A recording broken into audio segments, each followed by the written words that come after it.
नमस्कार, मी निरंजन. पुण्यामध्ये एक पेंटिंग करणाऱ्या पेंटर आहेत खासदार.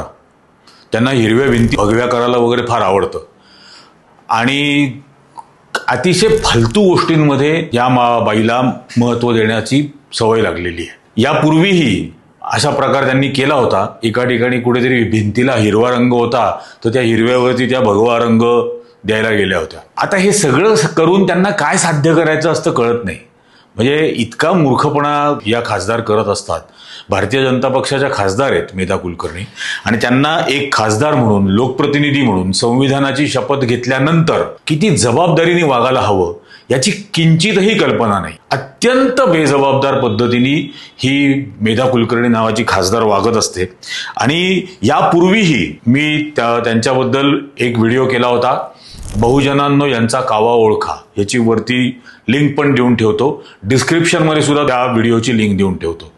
बहुजनांनो यांचा कावा ओळखा याच्यावरती या टायटलनी त्यावेळेला मी व्हिडिओ केलेला होता. आता काल असं झालंय, पुण्यामध्ये त्या शनिवारवाड्याच्या परिसरामध्ये, म्हणजे शनिवारवाड्याच्या आतमध्ये काही दोन तीन मुस्लिम महिला तिथं गेल्या होत्या. म्हणजे बरेच जण तिथं जात असतात फिरायला आणि तिकीट काढून जात असतात.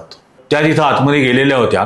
दुपारी त्यांनी तिथं काहीतरी बसल्या वगैरे आणि कदाचित त्यांनी नमाज पडली असेल त्या ठिकाणी. तर त्याच्यावरून या बाईनी गोंधळ घालायला सुरुवात केली. म्हणजे मुळामध्ये तो व्हिडिओ रेकॉर्ड केला. आता ज्यांनी कोणी तो व्हिडिओ रेकॉर्ड केला त्यांनी त्या महिलांना थांबवलं का नाही? त्यांनी त्याच वेळी तिथं असलेल्या पोलिसांना का नाही सांगितलं? त्याच वेळी आणि त्यात बेकायदेशीर गुन्हा काय होता, क्रिमिनल ऑफेन्स काय होता, त्यांनी त्या ठिकाणी नमाज पडली तर. म्हणजे हिंदूंच्या उत्सवांच्या आणि सणांच्या वेळेला काहीही संबंध नसताना मशिदींच्या समोर जाऊन हे थैथयाट करतात. मशिदींच्या समोर जाऊन इथं यांनी शांतपणाने नमाज पडली, शनिवारवाड्याच्या आत नमाज समजा पडली असेल तर त्यात गुन्हा काय घडला? शनिवारवाडा हे काही धार्मिक स्थळ नाहीये, ते काही मंदिर नाहीये. त्यामुळे तिथं जाऊन त्यांनी नमाज पडली. बरं, नमाज पडल्यानंतर ताबडतोब ज्यांनी कोणी तो व्हिडिओ काढला तो मेधा कुलकर्णींना पाठवला. लगेच मेधा कुलकर्णी तिथं काही जणांना घेऊन पोहोचल्या. त्यांनी तिथं आंदोलन करण्याचा प्रयत्न केला. त्या ठिकाणी बाहेर एक कबर आहे, त्या बाहेर असलेल्या कबरीवरती जाऊन सुद्धा त्यांनी भगवा झेंडा लावायचा वगैरे प्रयत्न केला. तुम्ही बघा त्या काय म्हणतात. किया गया और जिस जगह पर सकल हिंदू समाज की तरफ से आज ये बहुत बड़ा आंदोलन आज किया गया, और जिस जगह पर शुक्रवार के दिन 1:30 बजे मुस्लिम महिलाओं ने नमाज पठन किया था, हमारा ऐतिहासिक धरोहर जो है मॉन्यूमेंट, एएसआई मॉन्यूमेंट के अंदर जाकर उन्होंने नमाज पठन किया. बिल्कुल ही ऐसी हरकत जो उन्होंने की है, हमारा ऑब्जेक्शन है. आज यहाँ हमने आंदोलन किया और जिस भूमि पर उन्होंने ऐसी हरकत की थी उस भूमि को फिर से पवित्र करने के लिए हमने वहां हिंदवी स्वराज्य के सरसंस्थापक छत्रपति शिवाजी महाराज जी की शिव वंदना उनको अर्पित करके उस जगह को फिर से पवित्र किया है. और यहाँ आप देख सकेंगे कि एक मजार भी है जो बिल्कुल ही मतलब किसी भी ऐतिहासिक डॉक्यूमेंट में नहीं है. ऐसी मजार यहाँ किसी एक चौथरे को चद्दर डाल के और एक हजरत कुछ ऐसा नाम दे के बोर्ड लगाया गया है. बोर्ड तो अभी लगाया है. मैंने बहुत बार अलग अलग ऑफिसर्स को ये फोटो भेजा था और उसकी जांच पड़ताल करने के लिए भी कहा था. उन्होंने कहा था कि हम देखेंगे, लेकिन उन्होंने कुछ किया नहीं.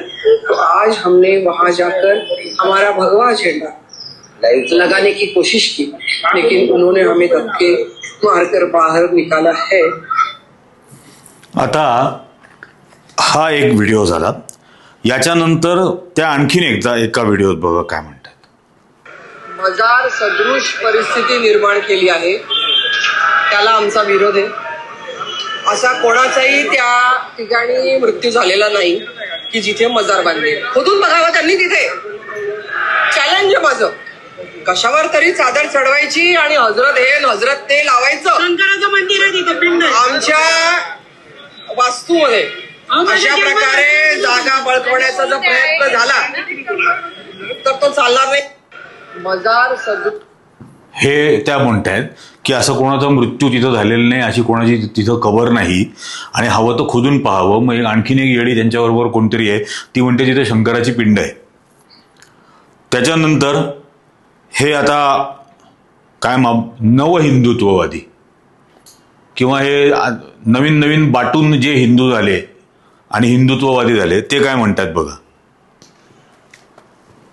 शनिवार वाडा असो, ह्या सगळे हे आमच्यासाठी हे इतिहासाचे आणि शौर्याचे आणि हिंदू समाजाचे प्रतीक असलेले जे आमची धार्मिक स्थळं आहेत, ती स्थळं आहेत, त्याच्यावर अगर तुम्ही अशा पद्धतीचे नमाज पठण करत असाल तर उद्या अगर आमचे हिंदुत्ववादी कार्यकर्ते उद्या हजेलीला जाऊन उभे राहिले आणि तिथे तो हनुमान चालिसा पठण सुरू केलं तर मग काय करायचं? जो न्याय तुम्ही हजेलीला लावता तोच न्याय अन्य धार्मिक स्थळांना लावा.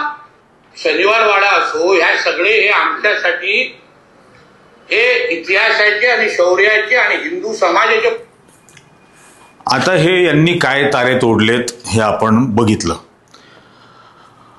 आता या सगळ्या गोष्टींचा तर आपण सविस्तर पंचनामा करू, पण काही गोष्टी या ज्या बोलल्या त्याची थोडीशी जाण त्यांना करून देणं गरजेचं आहे. त्या पहिल्यांदा असं म्हटल्या त्या मेधा कुलकर्णी, ज्यांना बेछूट बोलण्याची सवय लागलेली आहे, बेअक्कल बोलण्याची सवय आहे. आणि मी या भाजप आणि RSSच्या लोकांना लो IQ बुलडोझर किंवा बेअक्कल हे म्हणतो, याचं कारण आहे यांचा शून्य अभ्यास असतो, शून्य अभ्यास. त्या असं म्हटल्या की मी अधिकाऱ्यांना पत्र दिलं होतं आणि मी अधिकाऱ्यांना दिलेल्या पत्रामध्ये असं म्हटलं होतं की ही जी मजार सदृश परिस्थिती अशी इथं केलेली आहे याचं काय सत्य आहे हे शोधून काढावं. तर मग मी आता, आणि त्यांचं असं म्हणणं याचं कुठेही कागदोपत्री रेकॉर्ड नाही. आता या बाईला मी दाखवतो. हे एक पुस्तक आहे, हरवलेले पुणे. हे लिहिलं आहे डॉक्टर अविनाश सोवनी, चित्पावन ब्राह्मण यांनी. अविनाश सोवनींनी हे पुस्तक लिहिलेलं आहे. या पुस्तकामध्ये अविनाश सोवनी काय म्हणतायत, या नकाशात अली बहादराचा म्हणजे मस्तानीचा नातू आणि शमशेर बहादरचा मुलगा महाल असा उल्लेख आहे. अन्य ऐतिहासिक संदर्भानुसार लक्षात घेतले तर नकाशा करतेवेळी ती जागा जळून गेलेली होती, त्यामुळे त्या दाखवलेल्या नाहीत. मस्तानी महाल वाड्याच्या ईशान्येस कोपऱ्यास होता. तो तटबंदी बांधण्यापूर्वीच अस्तित्वात होता. वाड्याच्या या बाजूस एक दरवाजा आहे, बाहेर दर्गा आहे, तेथून मस्तानी महालातील लोकांचा वावर असे. हे लिहिलंय डॉक्टर अविनाश सोवनी यांनी. तर कुलकर्णींनी सोवनींना विचारून घ्यावं. हे एक पुस्तक झालं. आता दुसरं बघू. पुण्याचा शनिवार वाडा या नावाचं पुस्तक आहे. हे पुस्तक लिहिलंय रमेश नेवसे. हे मुद्दाम फोटो आणलेत दाखवायला, रमेश नेवसे यांनी. आता रमेश नेवसे कोण आहेत, तर रमेश नेवसेंचा जन्म 5 जून 1947. ते मेकॅनिकल ड्राफ्ट्समन होते आणि त्यांनी अनेक ठिकाणचे नकाशे आणि त्याचा अभ्यास केला. त्यात बऱ्याच म्हणजे रायगड, राजगड, प्रतापगड, तोरणा, पुरंदर, सिंहगड, विशाळगड, पन्हाळगड, सज्जनगड, शिवनेरी, अजिंक्यतारा, विजयदुर्ग, सिंधुदुर्ग, सुवर्णदुर्ग, कुलाबा, जंजिरा, वसई, पुणे जिल्ह्यातील किल्ले या सगळ्या गोष्टींचा आणि शनिवारवाडा अशा अनेक गोष्टींचा त्यांनी नकाशांसह अभ्यास केलेला होता. आणि त्यांनी त्यांच्या पुस्तकात काय म्हटलंय ते पण पान दाखवतो, फुल स्क्रीन ते पान बघा. दिल्ली दरवाजाच्या पूर्वेस असलेल्या वडाच्या झाडाजवळ, ते वडाचं झाड आजही तिथं आहे, एक छोटा दरवाजा आहे. त्यास मस्तानी दरवाजा किंवा बाजीरावाचा नातू अली बहादूर याच्या नावाने ओळखतात. या मस्तानी दरवाजाच्या बाहेर सुमारे 700 वर्षांपूर्वीची हजरत मकबूल हुसेन शाह बुखारी यांची कबर असून मस्तानी रोज त्या कबरीची पूजा करत असे.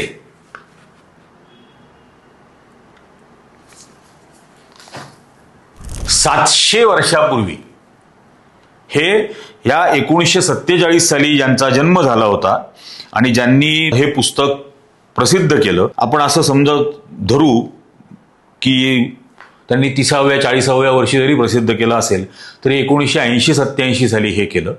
त्यामुळे 80-87 साली हा 700 वर्ष जुना होता. आता तो 740 वर्ष जुना आहे. आता हे या मेधा कुलकर्णी नावाच्या लो IQ बुलडोजर बाईला माहीत असायचं कारणच नाही, कारण अभ्यास करतच नाहीत. ज्या गोष्टींवरून द्वेष पसरवायला निघता त्या गोष्टीचा नीट पुन्हा पहिल्यांदा अभ्यास तर करा. हे काय चाललंय? त्यात त्यांनी काय म्हटलं, शुक्रवारी 1:30 वाजता. आता पहिली गोष्ट, शुक्रवारी जुम्म्याचा नमाज असते आणि जुम्म्याची नमाज ही त्या दिवशी या शुक्रवारी 1:30 ते 2 या वेळेमध्ये होती आणि पुरुषांची नमाज झाल्यानंतर महिला नमाज पडतात. त्यामुळे महिला 2 वाजेनंतर, ही बाई म्हणते 1:30 वाजता. त्यामुळे खरोखरच त्या महिला नमाज पडत तिथं होत्या का माहीत नाही, खरोखरच त्या मुस्लिम होत्या का माहिती नाही. तिथं त्या नमाज पडत असताना त्या व्हिडिओ काढणाऱ्या माणसांनी त्यांना थांबवलं का नाही, अडवलं का नाही? आणि मुळात तो अडवू शकतच नव्हता, कारण त्यात कुठल्याही प्रकारचं गुन्हेगारी कृत्य नाही. ही पहिली गोष्ट. दुसरी गोष्ट, त्याच्यानंतर या म्हटल्या मेधा कुलकर्णी की ही भूमी अपवित्र केली. कुठली भूमी अपवित्र केली म्हणताय? शनिवार वाड्याची. मग मला तुम्ही सांगा, त्या शनिवार वाड्यामधून दुसरा बाजीराव शनिवार वाडा ते विश्रामबाग वाडा अशी नग्न बायकांची शर्यत लावायचा. काय पावित्र्य होतं त्या वाड्याचं, है ना? याच वाड्यामध्ये पहिल्या बाजीरावांनी मस्तानीशी लग्न करून तिला वाड्यामध्ये आणलं राहायला. त्या वाड्यामध्ये मस्तानी राहत होती आणि त्या शनिवार वाड्याच्या इतरत्र भागांमध्ये हे चित्पावन ब्राह्मण पेशवे राहत होते आणि एका भागामध्ये मस्तानी राहत होती. तिचा साठीचा स्वतंत्र महाल होता, मस्तानी महाल. नंतर मस्तानीला तिथून हलवलं आणि कोथरूडला तिला राहायची व्यवस्था केली. कुठे केली? जिथं कोथरूडला किर्लोस्कर प्रेस आहे तिथं मस्तानी राहायची. आणि त्या मस्तानीने त्या किर्लोस्कर प्रेसच्या बाहेर असलेलं आज जे गणपतीचं मंदिर आहे हे तिने बसवलं. दशभुजा हे मस्तानीने बसवलं. ती मस्तानी या बाजीरावाचे प्राण सुरक्षित राहावे म्हणून ही मस्तानी मुस्लिम ही महामृत्युंजयाचा जप करायची. हे त्यावेळची गोष्ट होती. पण त्यानंतर आले दुसरे बाजीराव. मग तिथं काय काय सुरू झालं? तिथं ह्या पहिल्यांदा अशा नग्न शर्यती व्हायला लागल्या. मग जी विजेता असेल तिच्याबरोबर बाजीरावांनी झोपायचं. तिथं घटकचुंकीसारखे खेळ सुरू केले. त्याचं वर्णन करणं सुद्धा घाण वाटतं. त्याच्यानंतर नारायणराव पेशव्याचा खून त्याच वाड्यामध्ये झाला. केवढं पवित्र कार्य केलं मेधाताई यांनी. त्याच्यानंतर तिथं दुसरा बाजीराव त्याच शनिवार वाड्यामध्ये नग्न राहायचा, उघडा नागडा त्या संपूर्ण शनिवार वाड्यात वावरायचा.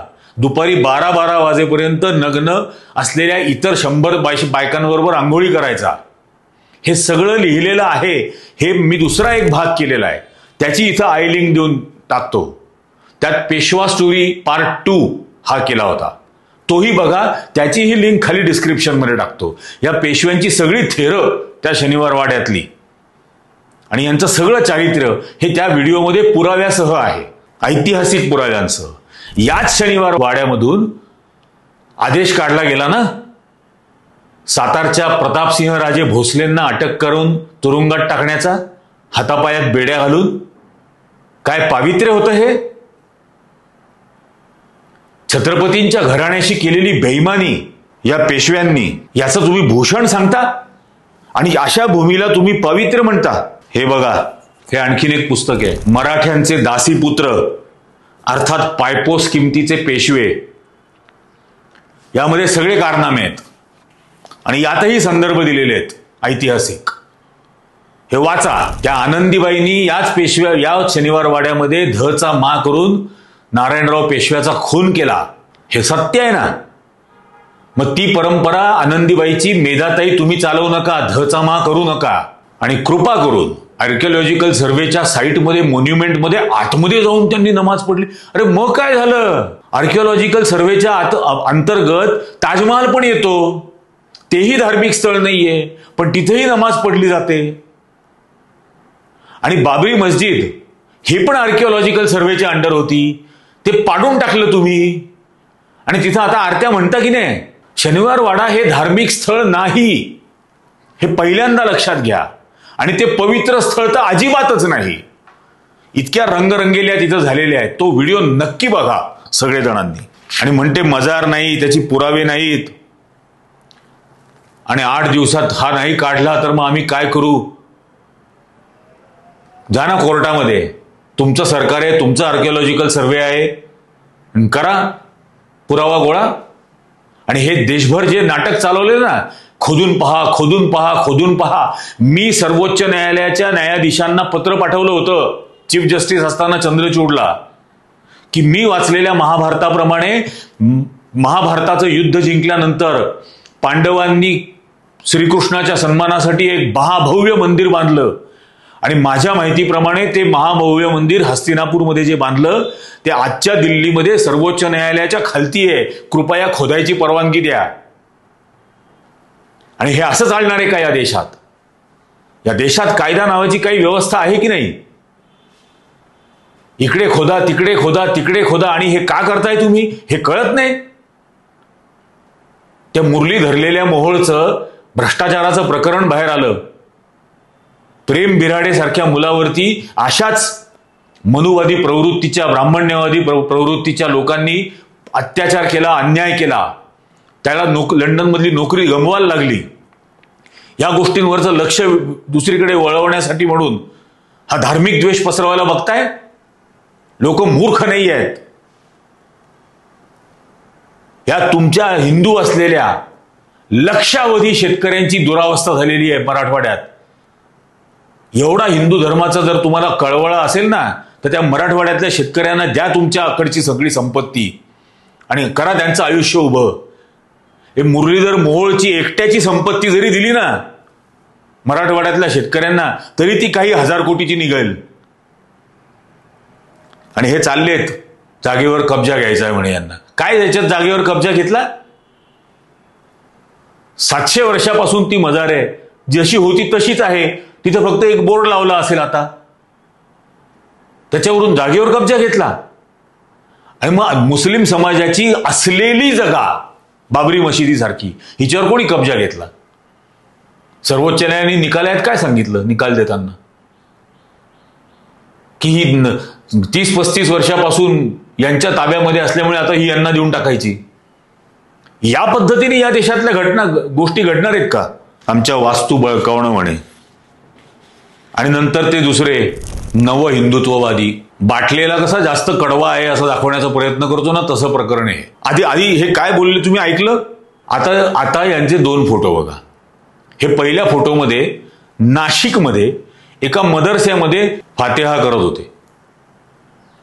नाशिकमध्ये प्रभू रामचंद्रांच्या पदस्पर्शाने पावन झालेल्या नाशिकच्या भूमीत नितेश राणे एका मदरशामध्ये फातेहा पडतायत. आणि दुसरा फोटो पप्पांबरोबर बसले आहेत आणि रोजा खोलतायत. मुस्लिम धर्माची लोक त्यांना वाढतायत.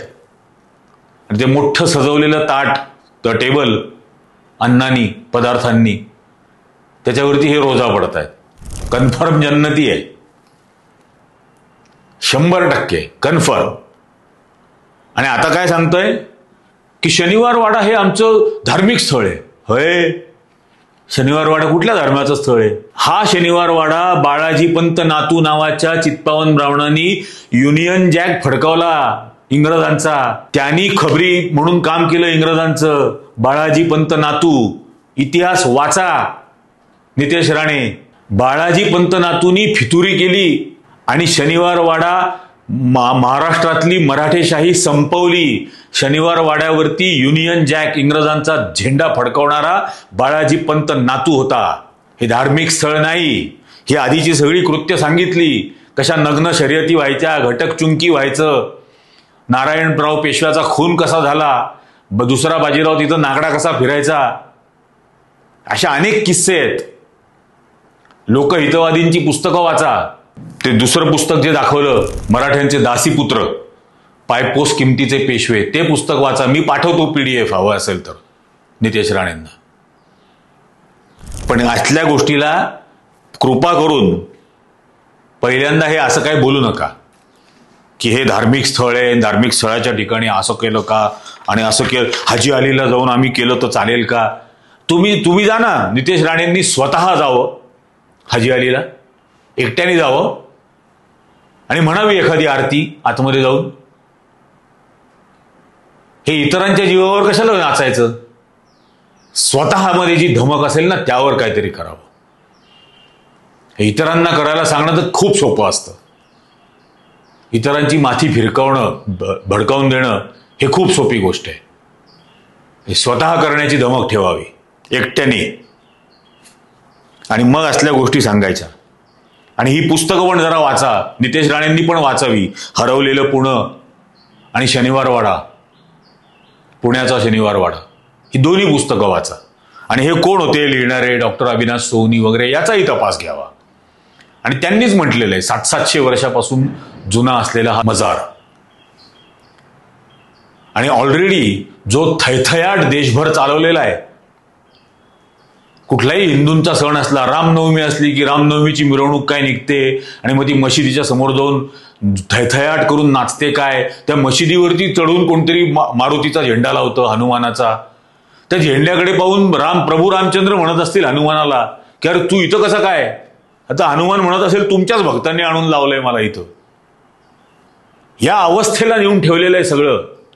आणि जे जे खरे प्रश्न आहेत, या देशावरती आलेलं आर्थिक संकट, या देशामध्ये असलेली बेरोजगारी, या देशामध्ये असलेला हा धार्मिक द्वेष, या देशामधल्या शेतकऱ्यांची दुरावस्था, महाराष्ट्रातल्या शेतकऱ्यांची दुरावस्था, शिक्षणाची दुरावस्था, शाळा बंद करताय तुम्ही.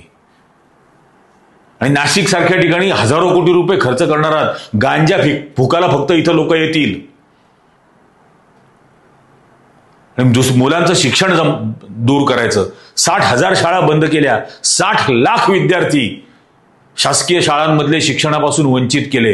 ह्या शासकीय शाळांमध्ये शिकणारी मुलं कोणाची होती? सर्व बहुजन समाजाची होती. तिथं या मेधा कुलकर्णींचं कोणी होतं का त्या बंद पडलेल्या शाळेत? त्यांना काय लागतंय? शेतकरी तडफडून भुकेनी मरायची अवस्था आलेली आहे मराठवाड्यात. त्याला काय तुम्ही न्याय देताय? त्याला नाही द्यायचा न्याय, म्हणून त्याचं लक्ष वेधायचं. तो मुरली धरलेला मोहोळ पुण्याच्या मध्यवर्ती भागामध्ये जैन समाजाचं बोर्डिंग ताब्यात घेण्याचा प्रयत्न करतो. शेकडो हजारो कोटी रुपयाचा भ्रष्टाचार होतो. ते उघडकीस येतं. त्या प्रेम बिराडेवरती केलेला जातीय अन्याय लक्षात येतो. त्याच्यावरचं लक्ष वेधून घ्यायचं म्हणून हे. आता लोक मूर्ख होणार नाहीत, लोक तुमच्या मागं जाणार नाहीत, हे लिहून घ्या. असले किती फालतू प्रयत्न केले तरी शेवटी पोटाची आग आहे, ती जाणवणारच कधी ना कधीतरी. आणि जैन समाजाने मोर्चा काढला, योग्य केलं याच्या विरोधात. आणि हे त्यांना आधीच कळायला हवं होतं. हे पण लक्षात घेतलं पाहिजे त्यांनी. देशाला पोखरून टाकणाऱ्या हिंदुत्ववाद्यांनी ज्यावेळेला एका मुस्लिम समाजाची मस्जिद ताब्यामध्ये घेतली तेव्हा तुम्ही गप्प बसला होतात. आता जैनांच्या हॉस्टेलचा नंबर लागला. आणखी मुंबईत जैनांच्या एका मंदिरचा नंबर लागला. हे लागणारच होतं. याच जैन समाजाच्या मठामधली हत्तीण नेलीच की नाही मुकेश अंबानीकडे. काय करून घेतलं? करत राहिले ना त्याचं समर्थन. याच भाजप आणि RSSचं समर्थन करत राहिलात. आता आली तुमच्यावरती वेळ. आणि त्या मुरली धरलेल्या मोहोळनी केला जो प्रकार त्याला करायचा होता तो. लोकमान्य नगर पुण्यातलं एक तिथला आमदार बिल्डरांच्या घशात घालू पाहतोय. आणि ते लोकमान्य नगर मधले आमदार जे सगळे भाजपचेच मतदार, ते आता हैराण झालेत की आता काय करायचं हे जर बिल्डरच्या घशात घातला तर. या असंगाशी संग म्हणजे प्राणाशी गाठ, ही जी मराठीतली म्हण आहे ना, ही म्हण भाजप आणि RSSचं ज्यांनी ज्यांनी समर्थन केलं त्या सर्वांवरती येणार नाही.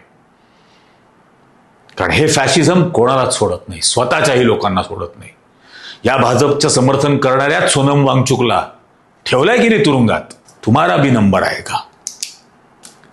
पण महाराष्ट्रातलं धार्मिक वातावरण असले जर कोणी फालतू प्रकार करून खराब करण्याचा प्रयत्न करणार असेल, मेधा कुलकर्णींसारखी लोक, कोणताही गुन्हा न केलेला असताना सुद्धा तिथं जर का असा धार्मिक विद्वेष पसरवण्याचा प्रयत्न केला असेल तर पोलिसांनी तो 2.5 किलोचा एक अवयव असतो ना, 2.5 किलो पण नाही, 2 किलो 300 ग्रॅम त्याचं वजन असतं. त्याला म्हणतात पाठीचा मणका. किंवा कणा, पोलिसांनी तो कणा दाखवण्याची गरज आहे. यांना दाखवा एकदा कायद्याचा बडगा. धार्मिक सौहार्दता टिकवणं हे संविधानाचं कर्तव्य आहे आणि हे धार्मिक सौहार्दता न टिकवण्याचं पाप आणि गुन्हा मेधा कुलकर्णींनी काल केला आहे. संविधानातल्या तरतुदीचा भंग संविधानाची शपथ घेऊन करणाऱ्या या खासदाराच्या विरोधात ताबडतोब पोलीस कारवाई झाली पाहिजे. तरच या गोष्टींना आळा बसेल आणि लोकांनीही वेड्यासारखं यांच्या मागे जाणं बंद करावं आता. कारण हे कधी तुमच्या दारापर्यंत पोहोचेल संकट हे सांगता येणार नाही, याची जैनांना प्रचिती ऑलरेडी आलेली आहे. शेजाऱ्याच्या दारावरची संकटाने थाप मारली म्हणून आनंदात होणारे जेव्हा स्वतःच्या दारावर संकटाची थाप पडते तेव्हा जागे होतात का? तर स्वतःच्या दारावरती संकटाची थाप पडू नये असं वाटत असेल तर आज तुमचं दार उघडून बाहेर पडा आणि शेजाऱ्याला मदत करा. आणि हीच एकमेकांना मदत करून हा पुन्हा पूर्वीचा सर्वधर्म समभाव, धर्मनिरपेक्ष असा भारत आपल्याला उभा करायचा आहे. तुम्हाला काय वाटतं हे खाली कमेंट करून नक्की सांगा. आणि हा व्हिडिओ जास्तीत जास्त जणांनी लाईक करा, जास्तीत जास्त जणांपर्यंत याची लिंक शेअर करा आणि जास्तीत जास्त जणांना हे चॅनल सबस्क्राईब करायला सांगा. आजच्या भागात इतकंच. धन्यवाद.